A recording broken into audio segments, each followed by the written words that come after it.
Halo semuanya, selamat datang di sesi bedah artikel kita kali ini. Hari ini kita bakal langsung masuk membongkar sebuah tulisan yang lumayan tajam nih. Judulnya, Jalan Kebenaran Itu Hanyalah Islam, dari Media Masjid Indonesia. Nah, seperti biasa, posisi kita di sini murni sebagai pihak yang netral ya. Kita cuma pengen membedah gimana sih penulis artikel ini merangkai kritik sosial ekonominya yang cukup keras dan menghubungkannya dengan argumen teologis yang sangat absolut. Oke, mari kita mulai. Oke, ini peta jalan kita hari ini. Pertama, kita bakal lihat soal klaim kebenaran versus realita. Terus kita lanjut bahas ancaman tembok utang nasional, kedaulatan dan kebijakan luar negeri, syarat pertama kebenaran hakiki, dan terakhir soal penerapan syariah secara kafah. Langsung aja kita masuk ke bagian pertama, klaim kebenaran versus realita, atau mari kita bedah argumen dari pemerintah. Artikel ini dibuka dengan satu premis dasar yang menarik banget. Penulisnya bilang kalau cuma karena punya kekuasaan dan sering bikin klaim pro-rakyat, itu nggak lantas bikin sebuah pemerintahan langsung berada di jalur yang benar. Di sini, penulis secara brilian ngasih kontras nih. Di satu sisi, ada klaim publik dari pemerintah kita, khususnya pernyataan dari Presiden Prabowo, yang menegaskan kalau mereka itu membela keadilan dan diridai Tuhan. Tapi penulis ini membantah keras narasi itu. Realitanya, menurut mereka, negara ini tuh sebenarnya masih berjalan pakai mesin sistem kapitalisme sekuler yang bahan bakarnya adalah utang ribawi. Jadi kayak ada benturan keras gitu antara etalase politik yang dipamerin sama apa yang benar-benar terjadi di ruang mesin ekonomi kita. Lanjut ke bagian 2, ancaman tembok utang nasional dan gimana kita mengukur beban ekonomi di tahun 2026. Nah, penulis ini nggak main-main. Mereka nggak cuma lempar kritik kosong. Mereka ngasih kita data finansial yang spesifik dengan mengutip laporan dari lembaga ISCI soal satu fenomena yang lumayan bikin merinding. Namanya tembok utang atau debt wall. Bayangin aja, ini kayak tebing finansial raksasa yang ada di depan mata kita. Tembok utang ini merujuk ke utang jatuh tempo pemerintah di tahun 2026 yang angkanya memecahkan rekor tertinggi dalam sejarah Indonesia, yaitu 833,96 triliun rupiah. Fakta ini ditaruh di sini untuk benar-benar ngasih warning ke kita soal ancaman yang bisa banget mengguncang stabilitas negara.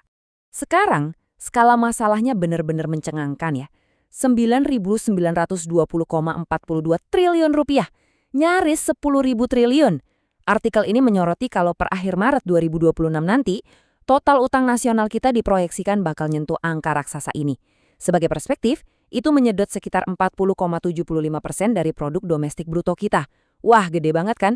Dan angka masif inilah yang dipakai sama penulis untuk membuktikan kalau negara kita itu lagi tercekik sama sistem ekonomi yang dari awal mereka kritik tadi. Biar kita lebih kebayang seberapa berat bebannya, coba kita lihat kemana larinya uang-uang itu. Pemerintah harus ngisihin 599,4 triliun rupiah. Ini cuma buat bayar bunga utangnya aja loh. Terus ditambah lagi sama utang pokok yang jatuh tempo di tahun yang sama sebesar 833,96 triliun. Di sini penulis mau nunjukin dengan jelas gimana uang negara itu malah tersedot habis ke semacam lubang hitam utang, bukannya dipakai buat membangun kesejahteraan real masyarakat. Dan ironisnya nih, tumpukan utang yang menggunung tadi ternyata belum bisa nyelesain akar kemiskinan. Penulis artikel ini mengutip estimasi dari Bank Dunia yang cukup mengejutkan, 57,2% warga Indonesia itu masuk dalam kategori rentan dan miskin. Bayangin, lebih dari separuh populasi kita masih berjuang mati-matian secara ekonomi. Fakta pahit ini bikin Indonesia ada di urutan kedua negara dengan tingkat kemiskinan tertinggi di Asia Tenggara. Jadi, poin dari penulis di sini jelas banget. Sistem yang jalan sekarang ini dianggap gagal buat menyejahterakan rakyatnya sendiri. Sekarang kita geser ke bagian 3, kedaulatan dan kebijakan luar negeri, dan soal ketergantungan pada kekuatan asing. Dari urusan dapur ekonomi domestik, penulis artikel ini memperluas radarnya ke panggung geopolitik global. Contoh paling konkret yang mereka bawa adalah rincian dari perjanjian dagang AUT. Penulis membedah nih tuntutan-tuntutan yang dinilai memberatkan Indonesia. Misalnya, kita diwajibkan membebaskan bea masuk untuk 99% produk dari Amerika Serikat. Belum lagi ada keharusan buat memborong produk AS senilai 190 triliun rupiah dan pembelian pesawat Boeing senilai 557 triliun rupiah. Buat si penulis, ini udah bukan urusan dagang biasa lagi, tapi udah jadi bukti nyata kalau kedaulatan Indonesia tuh gampang banget didikte sama kekuatan asing.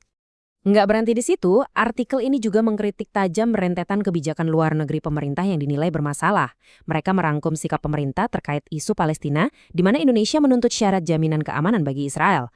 Terus ada juga keputusan gabung ke Board of Peace bentukan Donald Trump yang jelas-jelas mengabaikan posisi Palestina.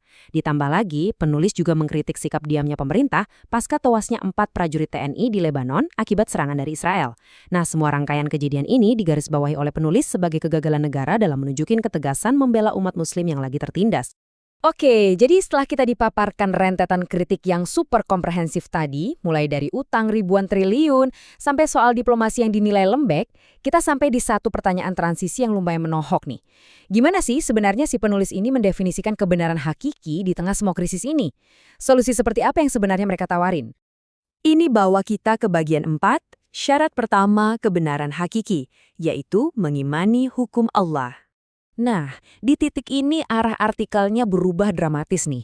Dari yang awalnya full analisis data sekuler, sekarang masuk ke kerangka teologis yang sifatnya absolut. Syarat mutlak pertama menurut penulis adalah harus tunduk sepenuhnya sama hukum Tuhan. Mereka mengutip surat At-Taubah ayat 31 buat ngekecam praktek di mana manusia seakan-akan jadi pembuat hukum tertinggi selain Allah. Penulisnya tegas bilang, ketika kita ngikutin aturan buatan manusia yang secara terang-terangan menghalalkan apa yang dilarang agama, itu sama aja dengan bentuk penyembahan yang salah kaprah. Buat mereka, hak buat bikin hukum itu murni cuma ada di otoritas ilahi, nggak bisa diganggu-gugat. Terus apa hubungannya sama ekonomi tadi? Nah, ini dia poin krusialnya. Penulisnya ngejahit argumen teologis ini dengan masalah tembok utang di awal tadi. Lewat kutipan surat Al-Baqarah ayat 278-279 tentang larangan riba, mereka bilang kalau ancaman utang tadi itu bukan cuma sekedar kelemahan fiskal atau salah hitung APBN, itu adalah pelanggaran langsung terhadap hukum Tuhan.